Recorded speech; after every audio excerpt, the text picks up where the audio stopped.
Hello guys, कैसे हो आप लोग। आई होप आप लोग सब बढ़िया होंगे। तो अब स्टार्ट करेंगे हम ब्रांच चेन अमीनो एसिड।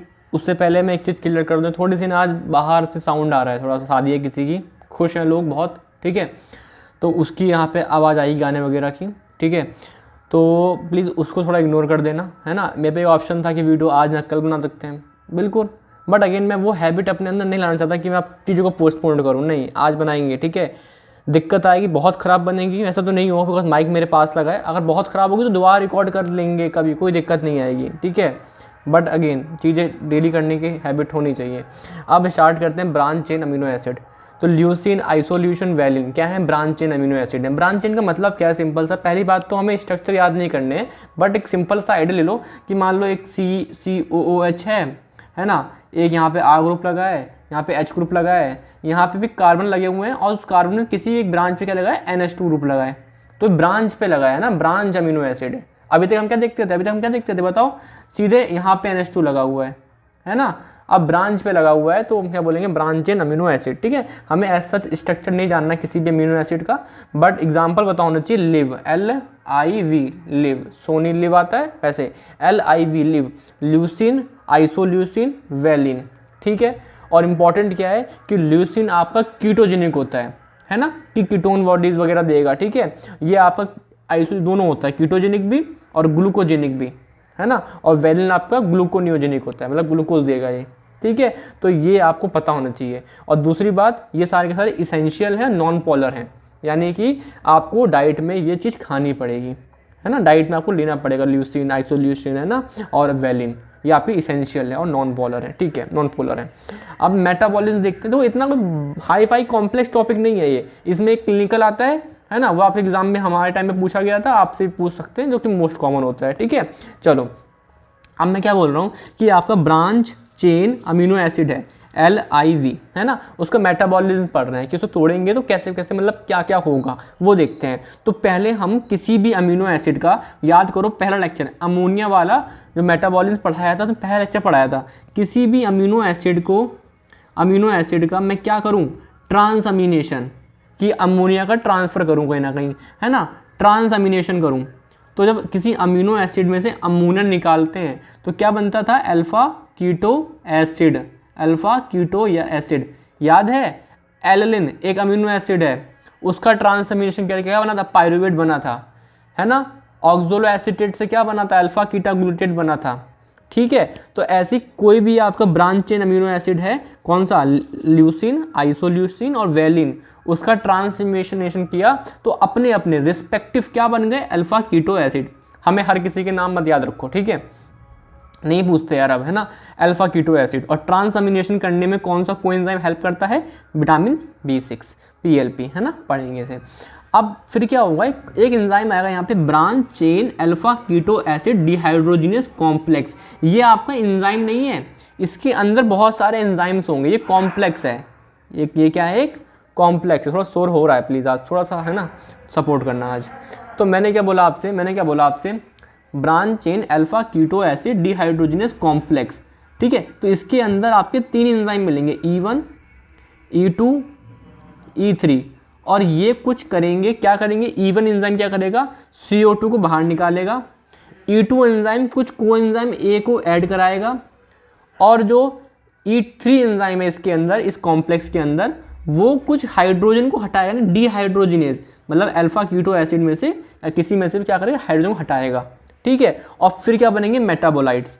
कि मान लो अगर ल्यूसिन है तो ल्यूसिन क्या देगा, कीटोन बॉडीज कुछ देगा, है ना। आइसोल्यूसिन तो क्या देगा, दोनों कीटोजेनिक भी है, ग्लूकोजेनिक भी है। और वैलिन आपका कुछ ग्लूकोनियोजेनिक, है ना, सक्सनाइल कोएंजाइम वगैरह देगा, ठीक है।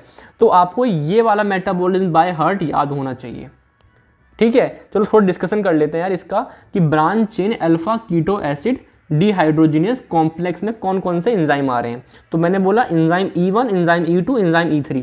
पहले क्या काम कराया, डी कार्बोक्सिलेशन, CO2 को बाहर निकाला, यानी पहला वाला जो स्टेप है वो क्या हो रहा है, ऑक्सीडेटिव डी कार्बोक्सिलेशन, ठीक है। दूसरा वाला क्या हो रहा है, आपका कोएंजाइम में यहाँ पर आ रहा है, तो वो कौन कराएगा, ट्रांस एसाइलेज, है ना, एसिटाइल कोएंजाइम को लगा रहा है, ठीक है, ओके।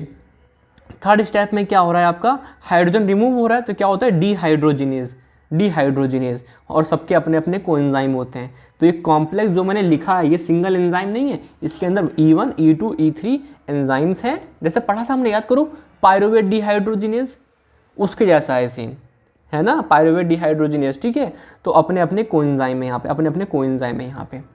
ठीक है, चलो अभी इसकी दोबारा डिस्कशन करेंगे थोड़ी देर में। अब यहाँ क्लिनिकल पे आते हैं, समझ में आया क्या?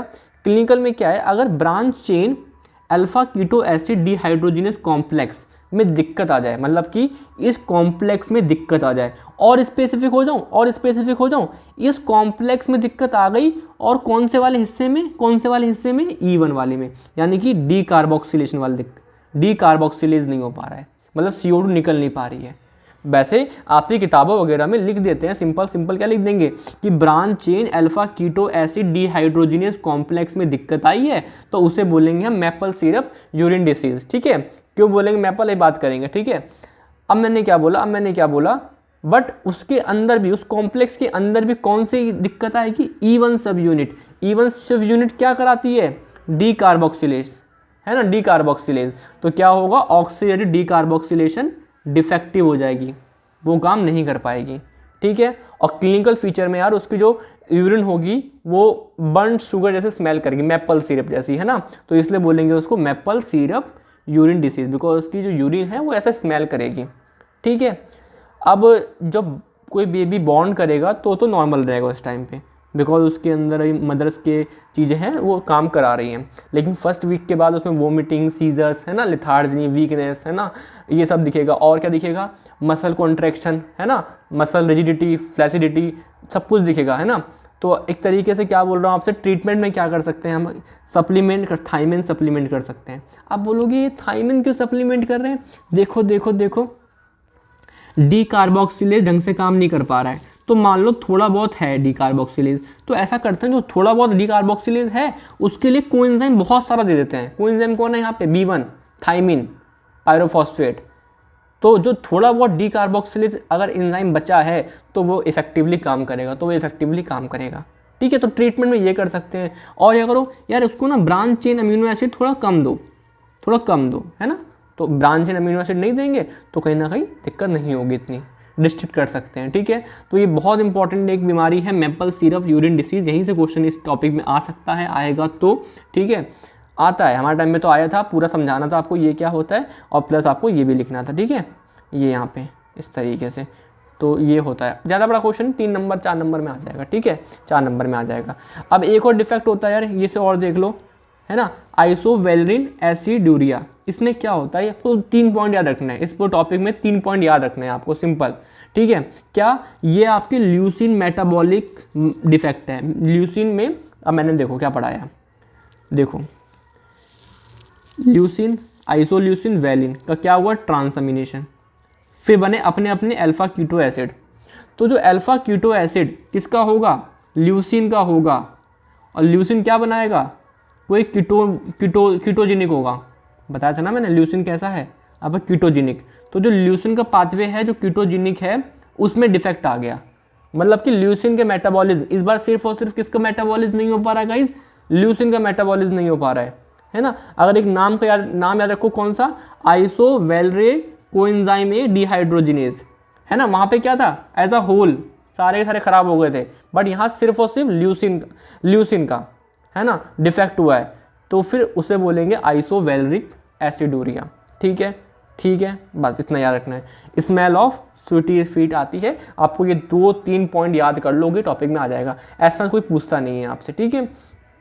तो ये 2 मेन इंपॉर्टेंट क्लिनिकल थे इसके अंदर। एक और आते हैं, वो कुछ नहीं है उसमें, ये जो है ना, ये वाला एंजाइम डी कार्बोक्सिलेज, है ना, ये आपका ढंग से काम तो करता है, लेकिन मतलब ढंग से काम नहीं कर पाता है, इफेक्टिव नहीं होता है। यहाँ पे तो टोटली एब्सेंट है ऑलमोस्ट, वहाँ पे थोड़ा सा इफेक्टिव होता है हल्का, बट वो इंपॉर्टेंट क्लिनिकल ऐसा इतना नहीं है। आपको मैपल सिरप यूरिन डिसीज पता होना ही चाहिए, ठीक है। उसके बाद आपको ये पता होना चाहिए, बाकी ये कोई इंपॉर्टेंट टॉपिक इतना नहीं था, ब्रांच चेन अमीनो एसिड, ठीक है। आपको पेपर में आएगा तो आप इतना लिखोगे, आपको नंबर अच्छे मिल जाएंगे, ठीक है। तो दैट्स इट, है ना, ज़्यादा बड़ी वीडियो नहीं है, 10 मिनट के आसपास की वीडियो हो गई है। तो हमने ब्रांच चेन अमीनो एसिड पढ़ा। अब इसमें शायद रह गया क्या, सल्फर कंटेनिंग अमीनो एसिड हम स्टार्ट करेंगे, और देन ऑलमोस्ट खत्म हो जाएगा पूरा मेटाबॉलिज्म ऑफ प्रोटीन, है ना, अमीनो एसिड, ठीक है। तो अपना जो भी है ना पढ़ो आराम से, ठीक है। चलिए, थैंक यू, बाय।